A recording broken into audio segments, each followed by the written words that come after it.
오늘 우리에게 주시는 하나님의 말씀은 로마서 1장 8절에서 13절까지 말씀입니다. 이 5절의 말씀인데 우리 교재에도 나와 있고 화면에도 나와 있으니까 본문을 한번 8절에서부터 13절까지 이어서 읽도록 하겠습니다. 자, 8절부터 우리 같이 천천히 읽어가겠습니다. 시작. 먼저 내가 예수 그리스도로 말미암아 너희 모든 사람에 관하여 내 하나님께 감사함은 너희 믿음이 온 세상에 전파됨이로다.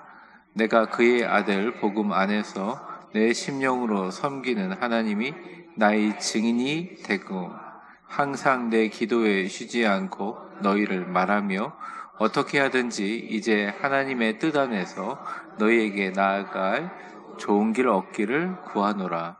내가 너희 보기를 간절히 원하는 것은 어떤 신령한 은사를 너희에게 나누어 주어 너희를 견고하게 하려 함이니 이는 곧 내가 너희 가운데서 너희와 나의 믿음으로 말미암아 피차 아니함을 얻게 하려 함이라. 형제들아, 내가 여러 번 너희에게 가고자 한 것을 너희가 모르기를 원하지 아니하노니 이는 너희 중에서도 다른 이방인 중에서와 같이 열매를 맺게 하려 함이로되 지금까지 길이 막혔도다. 아멘.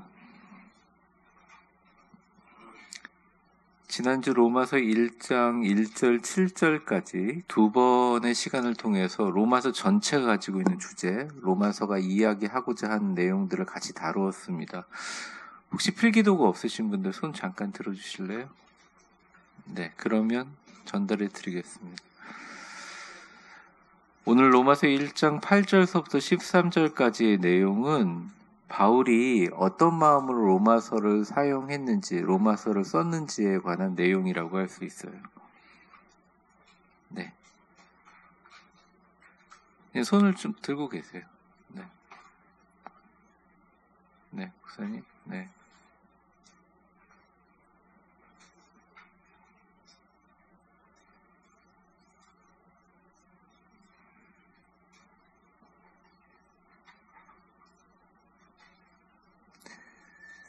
일단 여러분들 로마서를 같이 나누실 때 뭐 어디서 주석 보고 무슨 성경에 막 해석 있는 거 그런 거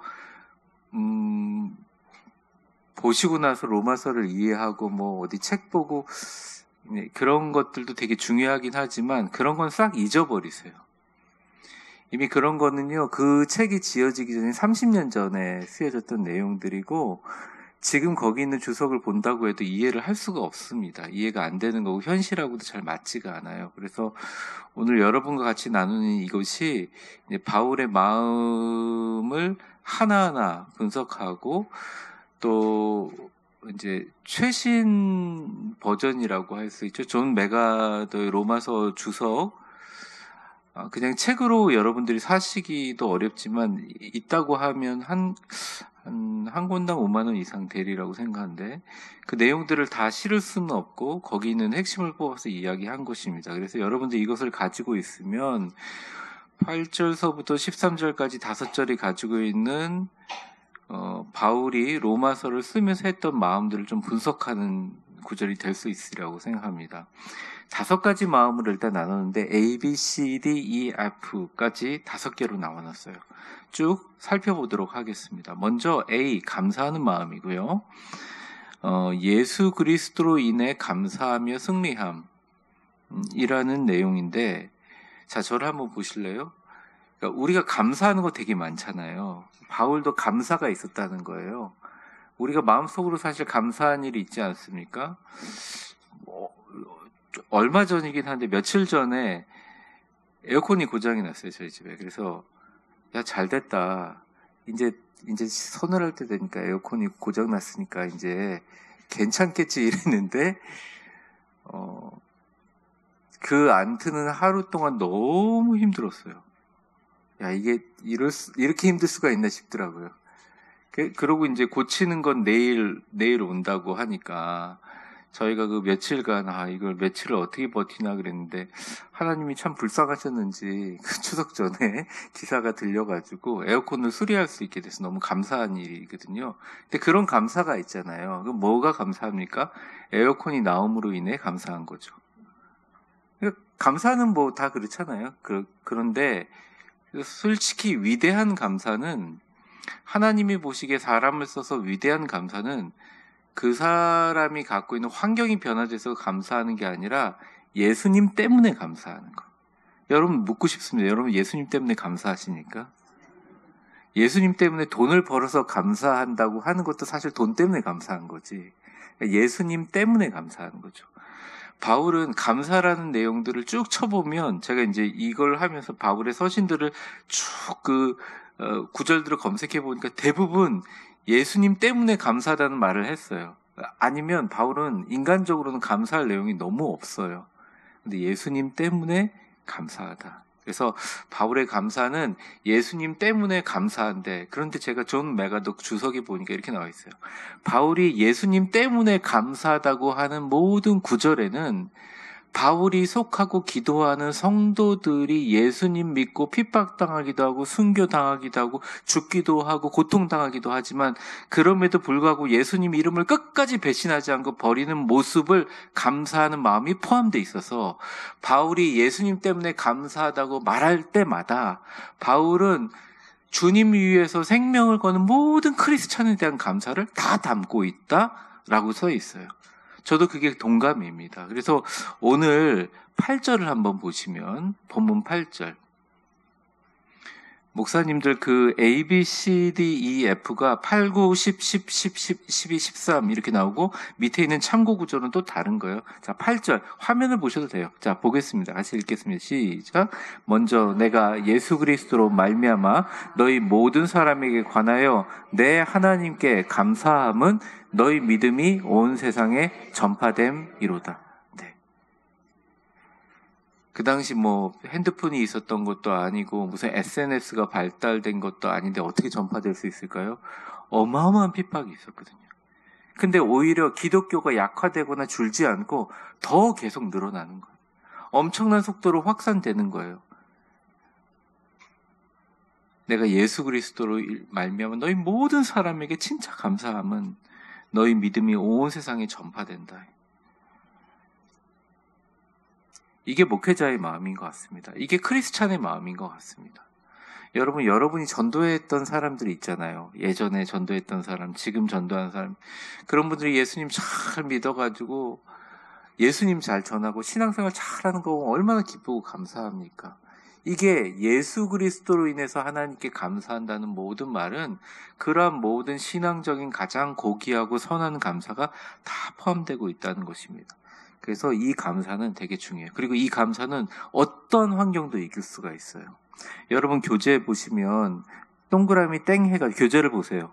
동그라미 땡 해가지고 파란 글씨로 예수 그리스도로 인해 감사함이라고 해놓고서 EX 해놓고서 무슨 말이 있죠.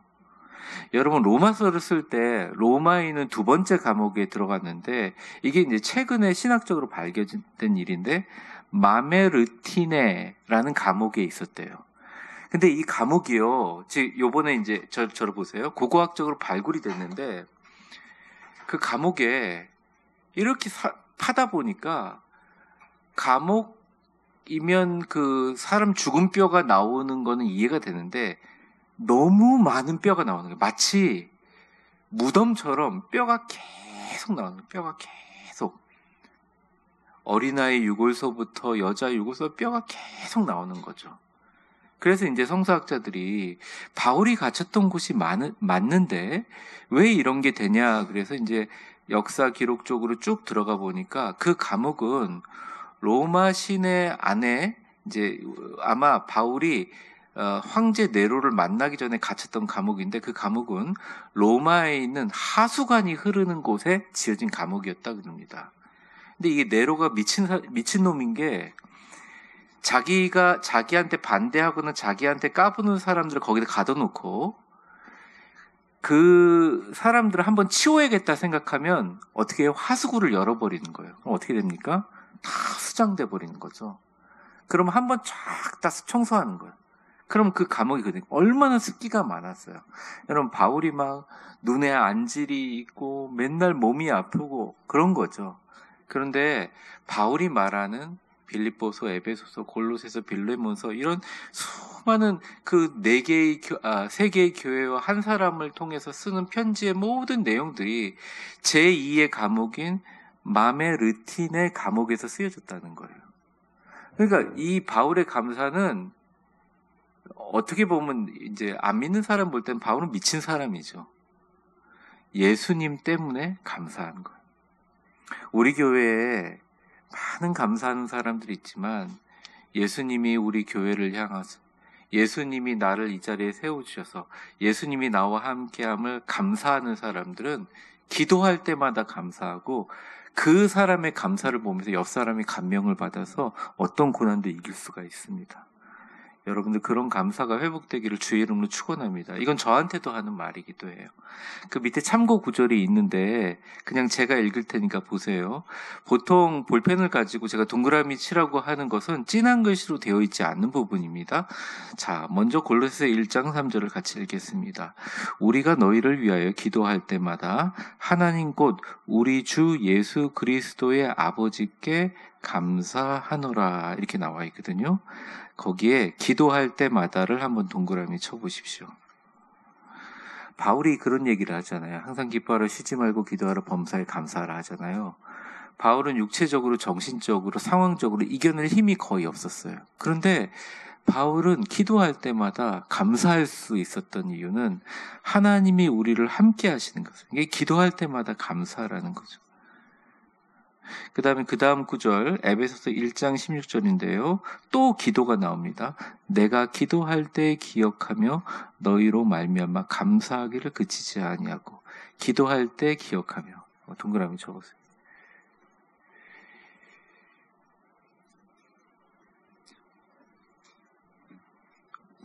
신앙생활의 위기는 아닌데요. 저는 위기라고 생각하지는 않아요. 그래도 말씀 붙들고 예수님께 기도하면서 영적인 교통하는 사람들이 위기라는 생각을 하지 않지만 기도할 때 내가 기도를 하면서 내 기도에 닿는 사람들에게 영향을 끼치는 예수님의 손길과 성령님의 능력으로 인해서 기쁨과 감사가 넘치지 않는다면 위기는 아닌데 기도를 통해서 우리가 힘을 얻고 있다, 못 얻고 있다? 어떻게 보면 힘을 잘 못 얻고 있다는 거예요. 기도가 에너지를 쓰는 거가 돼버리고 기도를 통해서 에너지를 못 느낀다는 거죠.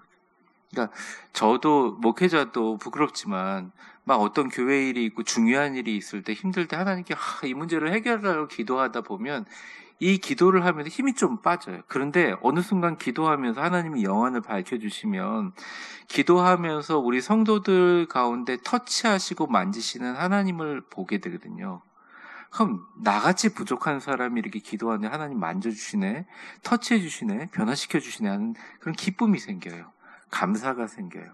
그리고 의미가 생깁니다. 그러면서 기도의 시간을 늘리면 늘릴수록 거기서 힘이 나는 거예요. 그러니까 그 목사님들이 새벽에 나와서 기도하라, 쉬지 말고 기도해라, 기도하고 모임 시작해라 이런 것을 어떤 의무나 물론 목회적인 어떤 지향점으로만 보지 마시고 기도는 여러분에게 가장 큰 힘을 줄 수 있습니다. 기도를 많이 하면요 세상에 가장 큰 실패를 해도 이길 수 있어요. 기도를 안 하잖아요. 내가 이룬 것이 다 이루어졌다고 해도 자기 스스로 구렁텅이를 빠고 그 안으로 들어갈 수밖에 없다는 것입니다. 그래서 제일 중요한 게 기도예요. 그 사람이 갖고 있는 기도 생활이라든지 기본적으로 기도가 갖고 있는 힘이 너무너무 중요하기 때문에 그렇습니다. 그래서 오늘 감사하는 마음에 바울을 만든 것은 다 기도예요. 기도할 때마다 기억하는 것이 바울로 감사하게 했다. 두 번째, 친밀한 관심을 기울이는 마음입니다. 9절 같이 읽어보겠습니다. 시작. 내가 그의 아들의 복음 안에서 내 심령으로 섬기는 하나님이 나의 증인이 되시거니와 항상 내 기도에 쉬지 않고 너희를 말하며.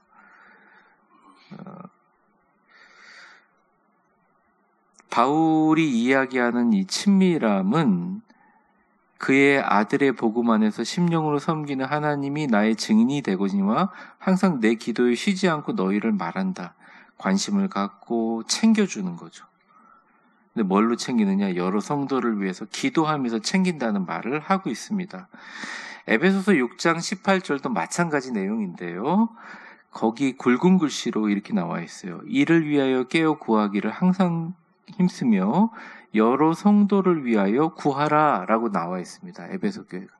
여러분, 에베소 교회가 참 희한한 교회예요. 에베소 교회가 저희가 이번에 이제 우리 항존직들 이렇게 새롭게 하는 것들 에베소서를 좀 많이 보려고 하는데, 에베소서는 에베소 교회 자체가 가지고 있는 문제도 있었고 장점도 아주 분명한 교회입니다. 에베소 교회가 종교성이나 영성도 뛰어나고 에베소 교회 교인들이 가지고 있는 힘이 있었어요. 또 에베소 교회를 통해서 놀라운 역사도 많이 일어났죠. 그런데 에베소 교회가 가지고 있는 것 중에 가장 중요한 건 다 너무 잘난 거예요. 다 너무 뛰어난 거예요. 다 너무 은사가 넘치는 거예요. 고린도 교회도 마찬가지예요. 다 너무 똑똑한 거죠. 다 너무 경제적으로, 물질적으로, 또 가지고 있는 지식적으로 뛰어난 거죠. 그러다 보니까 복음이 들어와서 가장 먼저 해야 될 일들이 서로가 마음으로 하나 되어 예수 그리스도 안에 형제 자매가 되는 것인데, 그 부분만 빼놓고 나머지 너무 잘했다는 거예요. 그래서 바울이 에베소 교회에 하나님의 전신갑주를 이야기하면서 믿음의 투구를 쓰고 무슨 방패를 쓰고 막 얘기하다가 그 중간에 이 말을 딱 쓰는 거예요. 모든 기도와 간구로 하되 항상 성령 안에서 기도하고 이를 위하여 깨어 구하기를 항상 힘쓰며 뭐라고요? 여러 성도를 위하여 구하라. 제가 기본적으로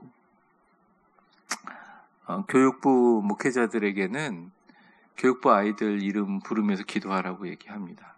하지 않으면 제일 먼저 영적인 타격을 입는 게 목회자들이에요. 그래서 기도는 미룰 수가 없는 부분이죠. 기도는 가장 중요한 부분이라고 할 수 있습니다. 이게 기도가 가장 큰 관심이에요.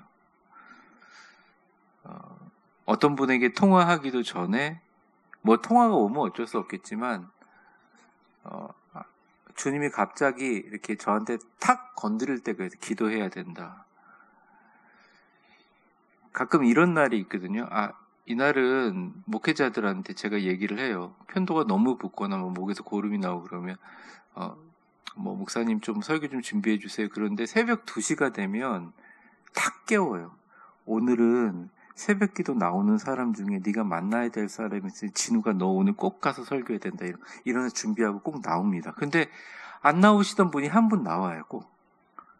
참 신기해요. 이걸 제가 어떻게 논리적으로 설명해야 될지 모르겠어요.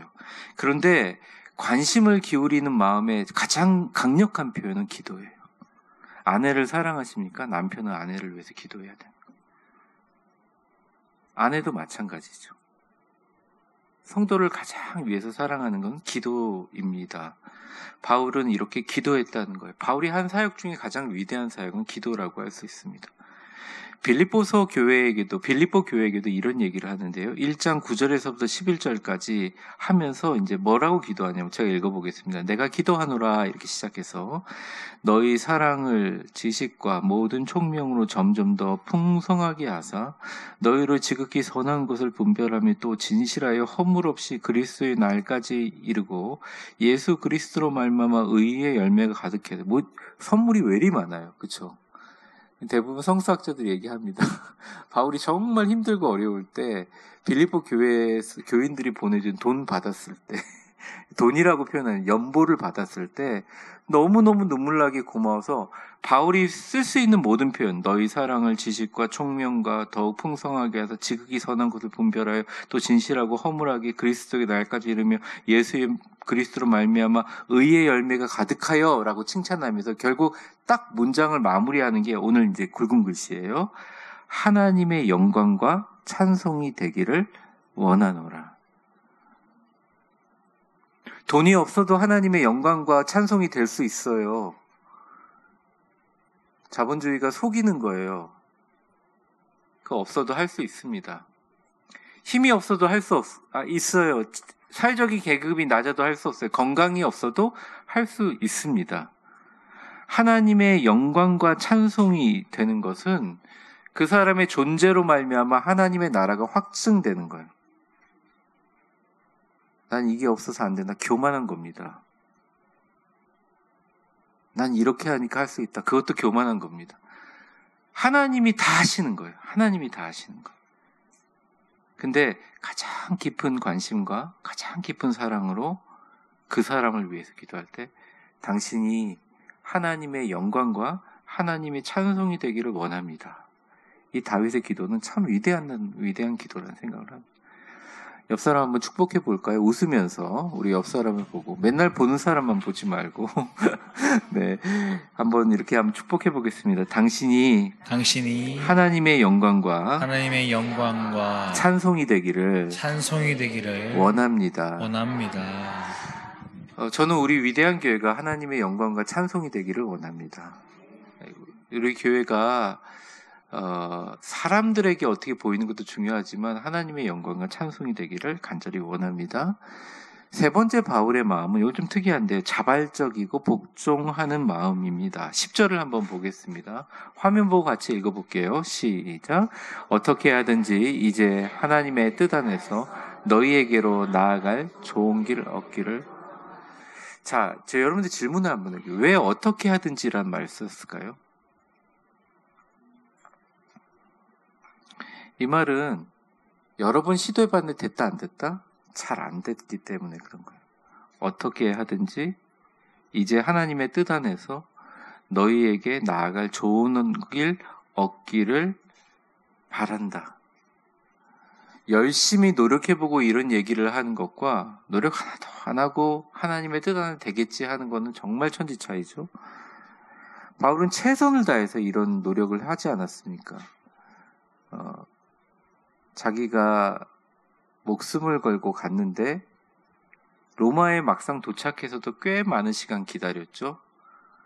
아무 일도 할 수 없이 감옥에서 많은 시간들을 보내면서 어려움을 겪으면서 그가 로마에 있는 교인들한테 간절한 마음으로 얘기하는 겁니다. 하나님의 뜻 안에서 좋은 길 나가기를 정말 찾고 있다. 이 마음은 어떤 마음이냐? 하나님의 뜻에 자발적으로 복종하는 마음입니다. 이게 사무엘의 마음과 비슷한데요. 사무엘하 7장 21절 우리 같이 읽어보겠습니다. 교재에 있어요. 시작. 주의 뜻으로 말미암아 주의 뜻대로 이 모든 큰 일을 주의 종 거기 알게 하셨나이다 한번 동그라미 쳐보십시오. 내가 알았다가 아니라 알게 하셨나이다 이렇게 얘기하잖아요. 이 말씀은 뭐냐면 알게 되었다. 수동적으로 내가 알아지게 되었다 이런 거죠. 사무엘이 했던 되게 유명한 말 중에 여러분은 뭐 너무 잘 알지만 나는 너희들한테 절대 하나님 앞에 너희를 위해서 기도를 쉬는 죄를 범하지 않았다 이렇게 얘기했잖아요.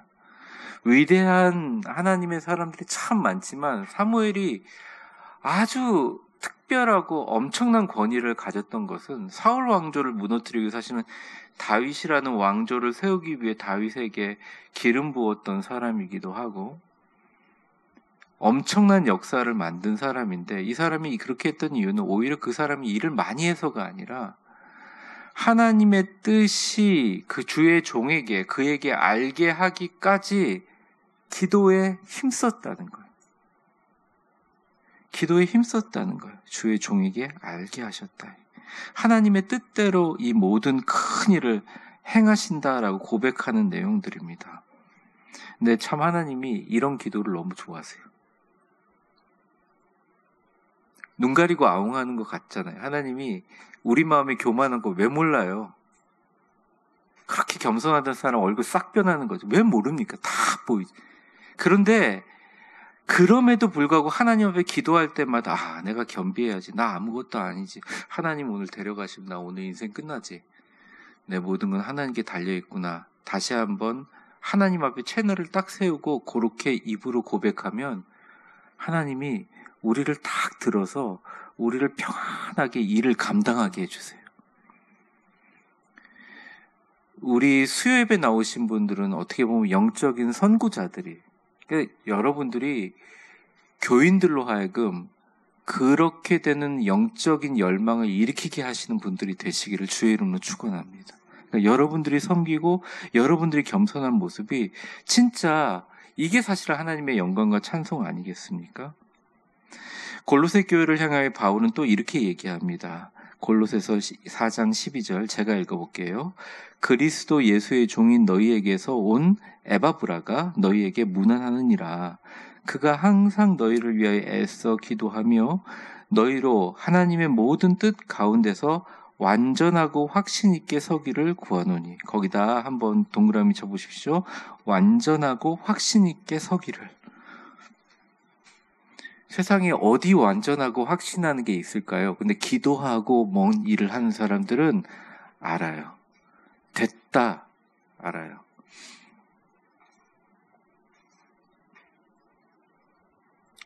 제가 참 저희 교회 사역하면서 감사한 일들이 우리 당에도 그렇고 우리 같이 섬기는 성도들이 이제 제가 같이 사역하면서 때때로는 막 걱정이 돼서 기도의 대상이 될 때도 있지만 어쩔 때 제가 딱 기도하면서 이 일은 되겠다 싶을 때 성도들이 말씀을 듣는 눈빛이 달라지고 또 어떤 일을 준비하면서 하시는 그게 달라지는 걸 보면서 완전하고 확신 있게 설 것이다라는 생각이 들어요. 점점점 이게 더 강해집니다. 그 순간 놀라운 하나님의 평화가 있거든요.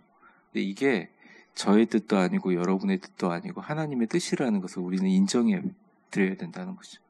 바울도 큰 어려움을 그런 식으로 극복하며 이겨냈다는 것입니다. 네 번째, 사랑하는 마음입니다. 우리에게 다 중요한 거죠. 그 파란색 글자 한번 보여주세요. 화면으로. 있어요? 준비하셨어요? 있으면 보여주시고 없으면 말고. 네, 같이 읽겠습니다. 시작. 각 사람을 그리스도 안에서 완전한 자로 세울 목적으로 모든 에너지. 우리가 사랑한다 그러면 너 마음에 들어 사랑해. 너 내 과구나. 막 이렇게 좋아하고 막 그런 걸 사랑이라고 생각하는데 바울의 사랑은 아예 목적이 분명해요. 모든 사람을 그리스도 안에서 완전한 자로 세울 목적으로 모든 자원과 에너지를 사용합니다. 그래서 바울이 인기 있는 교회도 있었고 인기 없는 교회도 많았어요. 예를 들어 자기가 잘났다고 생각하고 나름대로 똑똑하고 그 당시에 세계 변화를 거의 이끄는 항구 중의 항구, 최고의 항구, 최고 화려하고 가장 놀라운 헬라의 지식들이 넘쳐나는 고린도에서는 맥혀 들어가지가 않았어요. 왜? 적당히 타협해야 좋아하거든요. 어느 정도. 요즘의 목회자하고 바울하고는 다르겠지만 적절히 그냥 타협하면 좋아하거든요. 근데 고린도 교회 교인들에게는 이게 먹혀 들어가지가 않는 거예요. 왜냐하면 헬라 철학을 가지고 자기가 갖고 있는 어떠한 지식과 지혜가 너무 뛰어난데 십자가의 복음은 너무 말도 안 되고 너무 어리석어 보이는 거예요. 그래서 그게 남 들으라고 하는 게 아니라 고린도 전서나 고린도 후서에 자꾸 어리석은이란 말이 막 지혜 있는 자를 낮추시고 어리석은 자를 이런 모든 말이 돌려서 들으라고 고린도 교회 교인들한테 하는 말이에요. 왜 이런 부딪힘이 생겼냐? 완전한 자로 세우려고. 근데 완전한 자는 지식으로 세워지는 게 아닙니다. 완전한 자는 훈련으로도 되지 않아요. 완전한 자는 자기가 갖고 있는 납득으로 되지 않아요. 완전한 자가 세워지는 것은 성령님이 그 사람을 사로잡아서 변화시키기 전까지는 아무것도 일어나지 않아요. 완전함은 성령님을 내 안으로 100% 수용하는 길을 여는 내 마음의 근력이에요.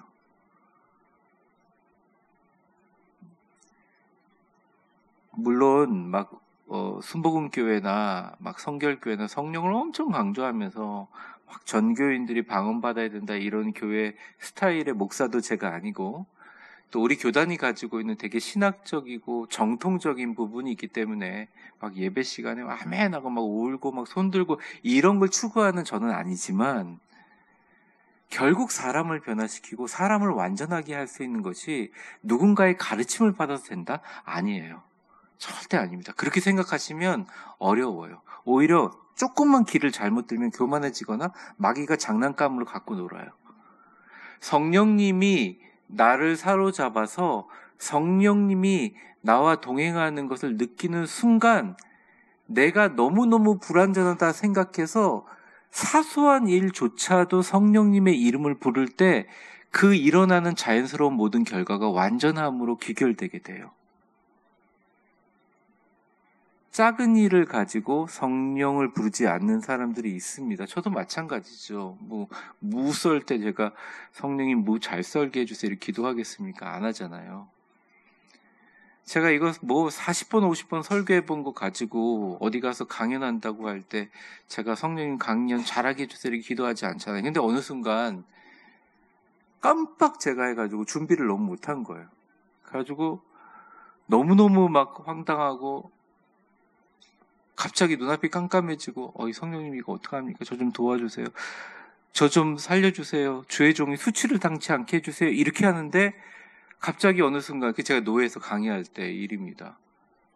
머리 끝에서부터 뭐가 시원하면서도 뜨거우면서도 이렇게 뭐라고 표현하나 진동 같은 것들이 쭉 올라오면서 30분을 막 말을 했는데 제가 준비해 놓은 거랑 비슷하긴 하는데 그 말의 모든 어투가 저같지 않았어요. 그런데 그때 그 도서 지역에서 왔던 모든 그 여수 지역에 왔던 분이 저분이 누구냐 그러면 너무 이게 제 자랑같이 보여서 되게 웃긴데 한 이 정도만 하겠습니다. 하여튼 근데 그래가지고 그게 원래 이렇게 일시적인 거였는데 그게 4년 전 일이에요. 일시적인 거였는데 저 때문이라 할 수는 없겠죠. 다른 분도 잘 하셨겠죠. 근데 너무 민망할 정도로 그게 끝나고 나서 식사를 하는데 계속 저는 그때 이름도 없는 목사였으니까 계속 제가 강의했던 얘기만 하시면서 그게 정례화가 돼서 이제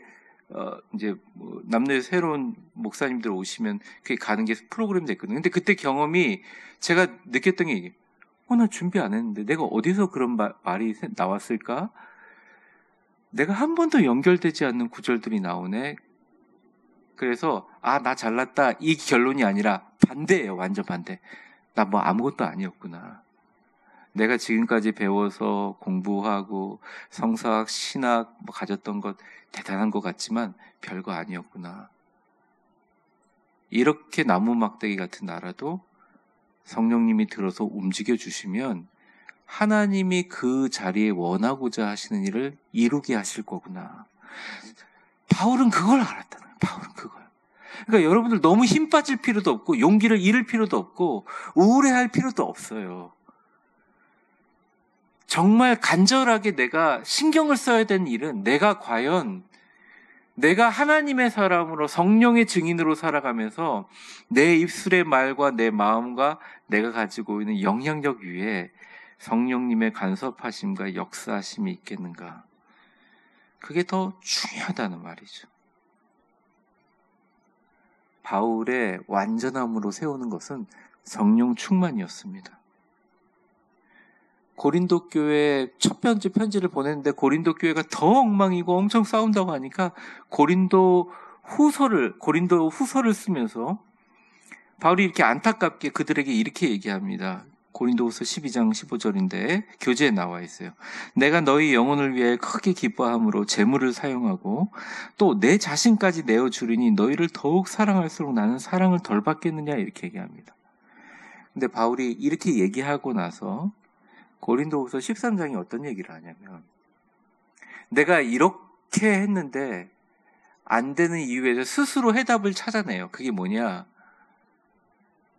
열심히 노력한다고 되는 게 아니라 열심히 강구한다고 되는. 물론 하는 모습을 하나님이 너무 기뻐하시지만 결국 이러한 바울의 울부짖음을 통해서 고린도 교회에 있는 교인들의 마음을 움직일 때까지 하나님의 역사하심은 바로 성령님이 하시는 일이다.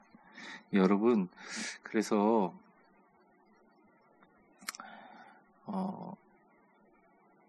내가 내 자신을 발전시키고 변화될 수 있다. 내가 어떤 일을 할 수 있다라고 생각하기에 앞서서 먼저 이런 생각을 하시면 좋을 것 같아요. 나는 성령님이 날 갖고 마음대로 흔들어서 이렇게 사용할 수 있는 되게 유연하고도 이렇게 잘 다루기 좋은 도구다라고 생각을 하세요. 그게 훨씬 더 강력한 역사를 씁니다. 어떻게 성령이 목회자의 전유물일 수 있어요? 성령은 하나님이 모두 다 허락하신 거거든요. 그러니까 이 성령이 다루기 쉬운 성령의 완전한 도구가 돼서 사용될 수 있고 오늘을 사용하여 주십시오. 그래서 만약 오늘 이제 교회에 올 일이 없는 월요일 화요일이라고 하더라도 오늘 만나는 사람이나 어떤 그게 있으면 여러분이 기억력이 좋으시면 안 적어도 되지만 오늘 하루를 계획하시면 적어서 성령님 이 일에 좀 도와주세요. 그러면 여러분이 생각하지도 못한 말이라든지 생각하지도 못한 결과가 일어나거나 아예 그 사람에게 어떤 일을 하기 전에 미리 다 세팅을 만들어놔서 너무 심하게 아무것도 안 했는데 이게 진행되는 거 아니야? 라고 느끼게 해주시면서 성령님이 봤지 이게 내가 하는 일이야 라고 하시게 되는 겁니다.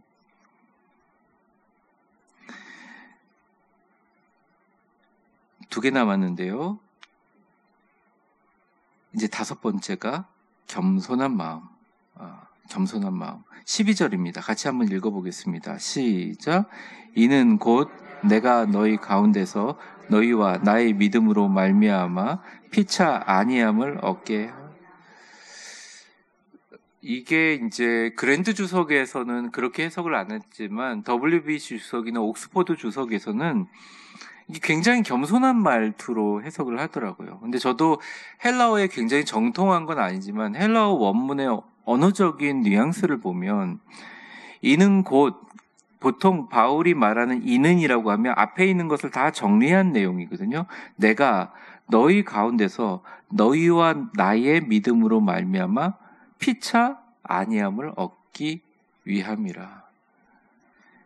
너희나 나나 똑같이 서로 위로를 주고받는 존재이다. 어느 순간 목회자도 그렇잖아요. 목회자도 나는 늘 성도들에게 위로만 주는 사람이야 라고 마음을 먹으면 그럴듯해 보이는데 외로워져요. 목회자도 성도들에게 위로받는 존재입니다. 근데 드러내기가 참 어려워요. 약해 보이니까. 근데 바울은 이렇게 이제 오픈하는 거예요. 마찬가지라는 거죠. 우리가 서로 피차 안위와 위로를 주는 존재라고 바울은 인정하는 겸손이 있었어요. 그래서 교회에서 겸손한 것은 이런 겁니다. 당신도 상처가 있고 나도 상처가 있으니 당신도 상처가 있어 나한테 그렇게 한 거고 나도 상처가 있어서 그 상처에 대해서 이렇게 받은 거니 우리 서로 위로하는 사람이 됩시다. 우리 서로 격려하는 사람이 됩시다. 우리 서로 사랑하는 사람이 됩시다. 우리 서로 보듬어주는 사람이 됩시다. 이게 바로 바울이 갖던 겸손한 마음입니다. 베드로전서에 보면 베드로가 아주 훌륭한 말씀을 하셨어요. 5장 6절에서 7절까지 우리 같이 읽어볼까요? 이거든요. 시작. 그러므로 하나님의 능하신 손 아래서 겸손하라. 때가 되면 너희를 높이시리라. 너희 염려를 다 주께 맡기라. 이는 그가 너희를 돌보시리라. 근데 이 말씀의 5절과 6절을 이어지는 구절을 보면 겸손하고 나면 너희 염려를 주께 맡길 수 있다라는 것을 흘려들어요. 여러분, 주님 앞에 겸손하여서 하나님이 높여주시고 우리 염려를 다 맡겨 주님이 돌보시는 피차 겸손의 능력과 축복이 있기를 주의 이름으로 축원합니다. 자, 마지막 열매 맺는 마음입니다. 이게 바울이 가지고 있는 오늘 8절에서 13절까지 핵심입니다. 오직 바울의 목표는 선교의 열매에 집중되어 있어요. 자, 오늘 마지막 절 13절 같이 읽겠습니다. 13절 화면 보셔도 돼요. 시작. 형제들아 내가 여러 번 너희에게 가고자 한 것을 너희가 모르기를 원하지 아니하노니 이는 너희 중에서도 모든 이방인 중에서와 같이 열매를 맺게 하려 함이로되 지금까지 길이 막혔도다. 네. 바울이 왜 열매에 이렇게 집중했을까요? 바울은 알고 있었어요. 바울은 알고 있었어요. 신앙생활이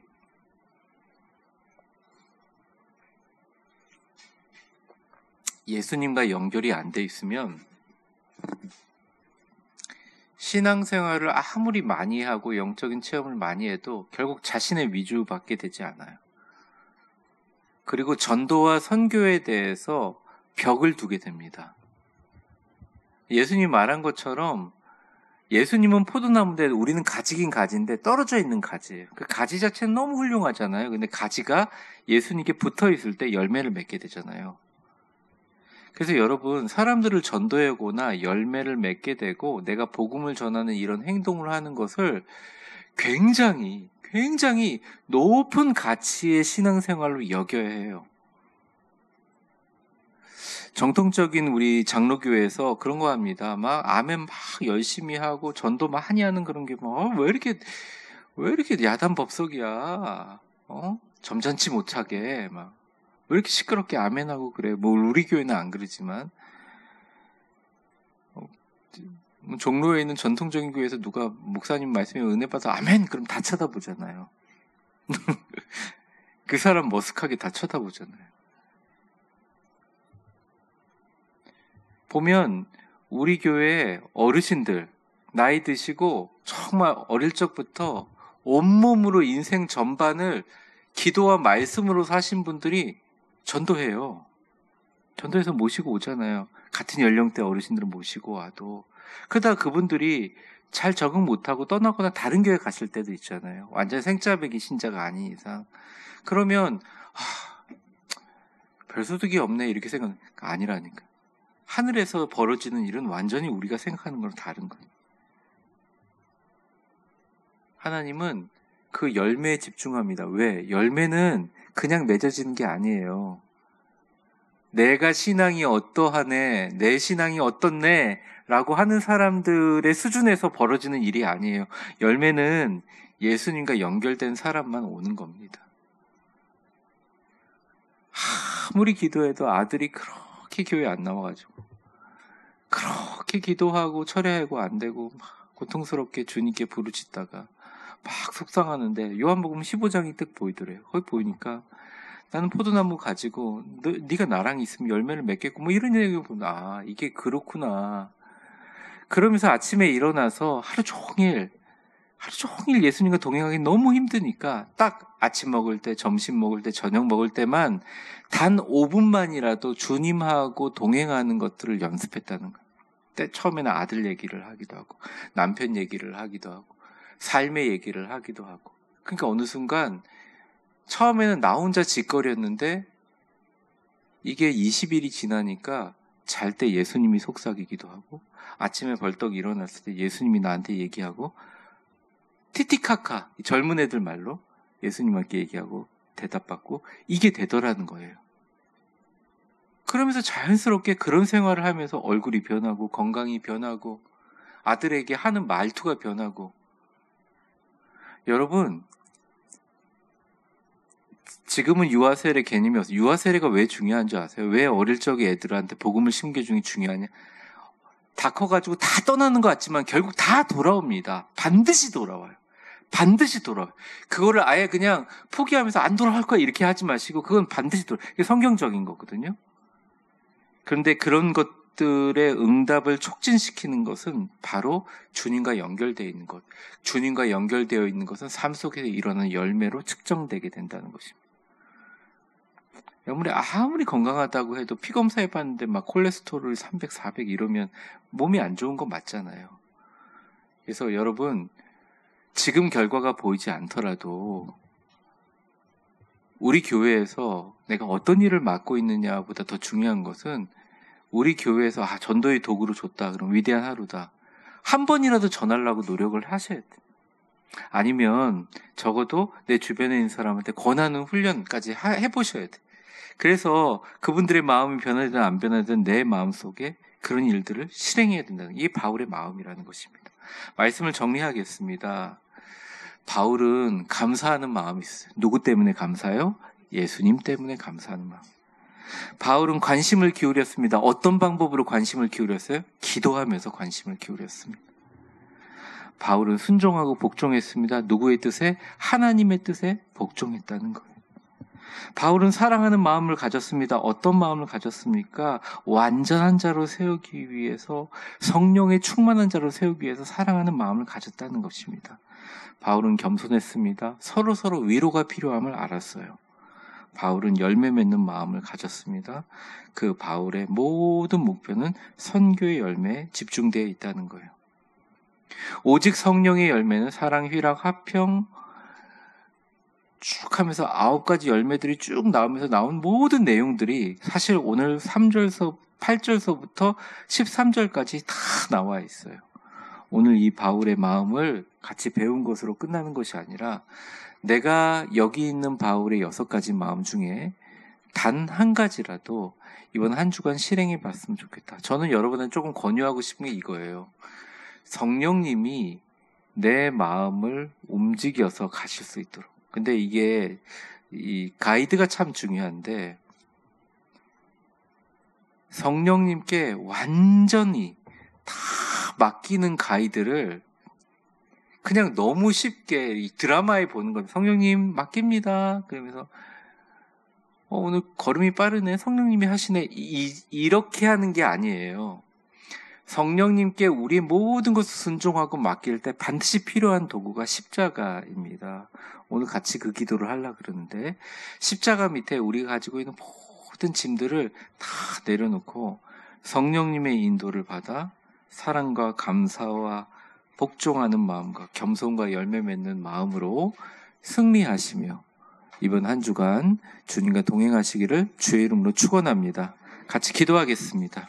이제는 우리 주 예수 그리스도의 은혜와 역사의 주관자가 되신 하나님 아버지의 사랑과 성령의 충만하심과 교통하심이 로마에 흩어진 크리스찬들을 향하여 편지를 쓰는 바울의 6가지 마음을 나누면서 결국 예수님 때문에 감사하고 기도로 관심을 기울이고 사랑하며 주님 안에서 성령 안에서 자발적으로 복종하고 완전해지기를 바라는 마음으로 겸손히 그들과 함께 열매 맺기 위해 달려가는 그 바울의 마음이 바로 우리의 마음임을 고백하며 이 마음을 갖추기 위해서 우리의 힘과 능력과 지혜가 아니라 오직 성령님이 함께 하셔야 가능하다는 걸 깨달아 성령님께 모든 것을 맡기고 성령님 손 꽉 붙잡고 힘차게 전진하기를 원하시는 수요예배 참석하신 모든 성도님들 한 분 한 분 머리 위에 이제와 영원히 함께 계실 것을 간절히 축원하옵나이다. 아멘.